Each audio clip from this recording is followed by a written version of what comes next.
Greetings, nerdlings, and welcome to AmalgamNation Presents World of Lorecraft, Racecraft, Nature, and Eternals. Although I can't actually give you any information about nature, just the Eternals side. Sorry about that, but that's just the way these things fall. There's no information I can access about it. Eternals are the divine-like beings of Azeroth and the other planes, who shape the large arcs of history for good and ill. Many beings transcend the bounds of mortal power and play key roles in the world's long history, either obvious or subtle.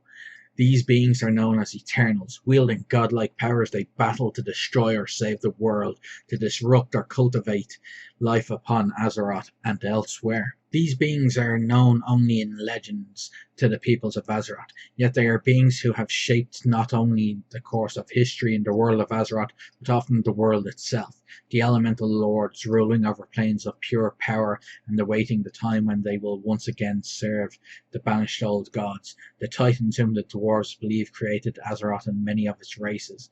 The great and powerful dragons who watch over the titans' creation.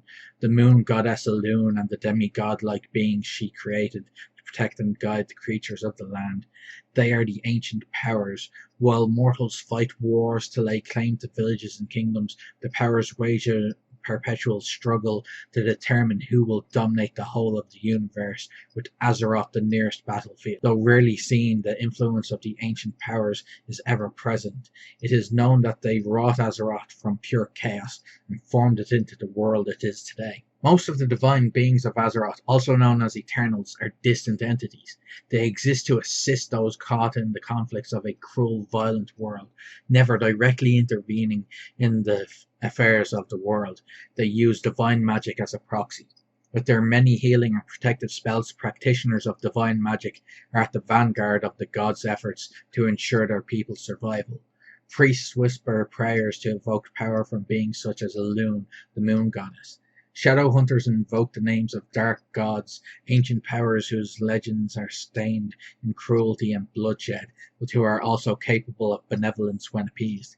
For example, a shadow hunter might venture onto grounds consecrated to the old gods and spill his own blood to entice the forces of primeval cruelty to come and visit their worst afflictions upon him. The ancient powers rule supreme in their particular bastions, unsurpassed in power, knowledge, and ability.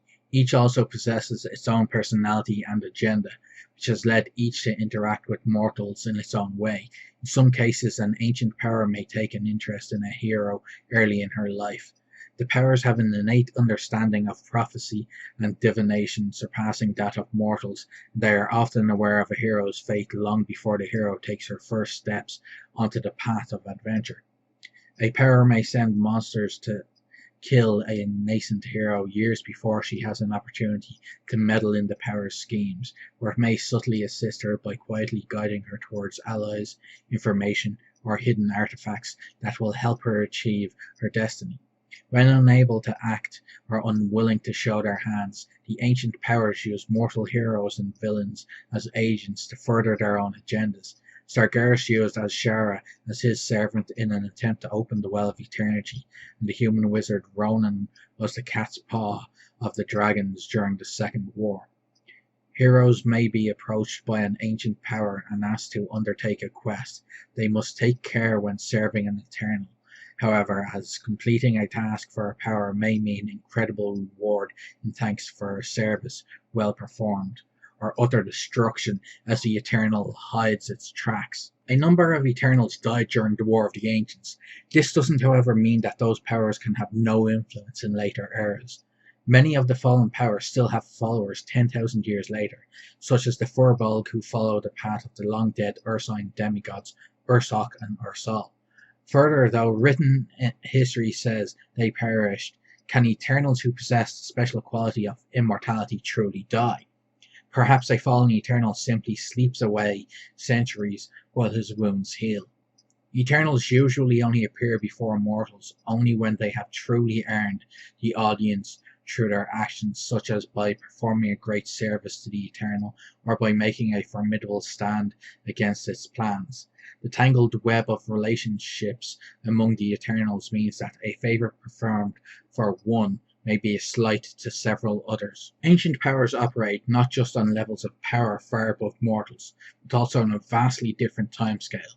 The youngest have lived 100 mortal lifetimes, and their goals can lay millennia away.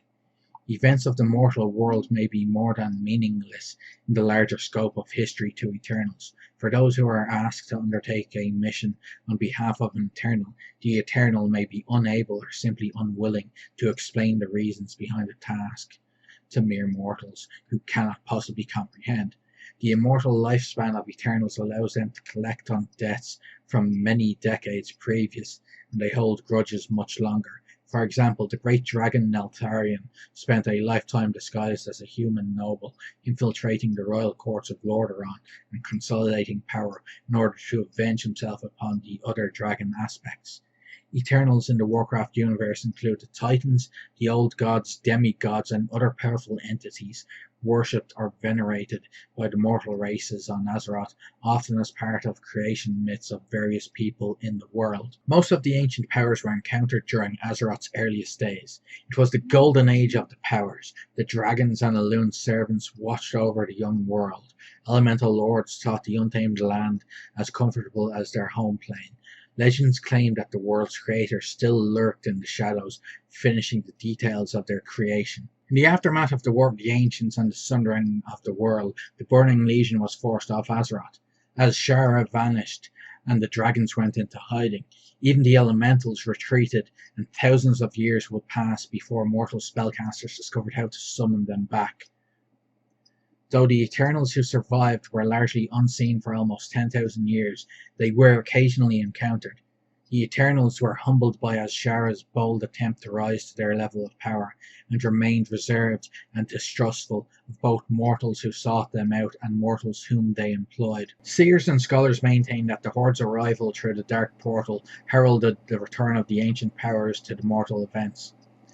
In the years since, the great dragons and the elemental lords have involved themselves in the war, and both Cenarius and Sargeras have returned.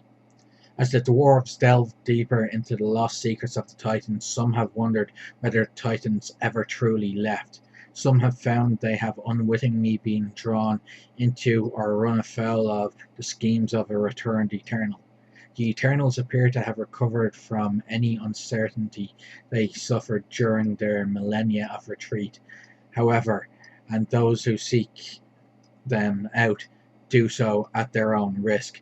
Nearly every Eternal has followers in the current age, from the worshippers of Elune among the Night Elves to the demon cults that revere the Burning Legion. The term Eternal was coined by Bob Fitch and Chris Metzen because immortal didn't feel right, and divine also felt a bit awkward, although it was used in Warcraft 3 for units such as Cenarius.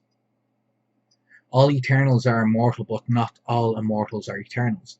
Any dragon, elemental, fae, humanoid, monstrous humanoid, outsider, or undead could potentially become an Eternal.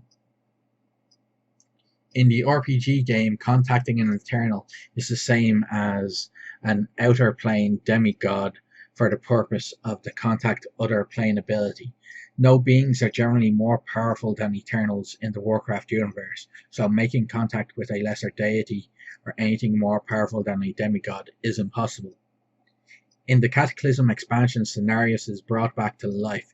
This shows that some Eternals can come back sometime after death, or at least their powers, like the power of the aspect of magic being induced into Kalecgos after Malygos' death. Thank you for watching, and as always, remember, play to game and game to play.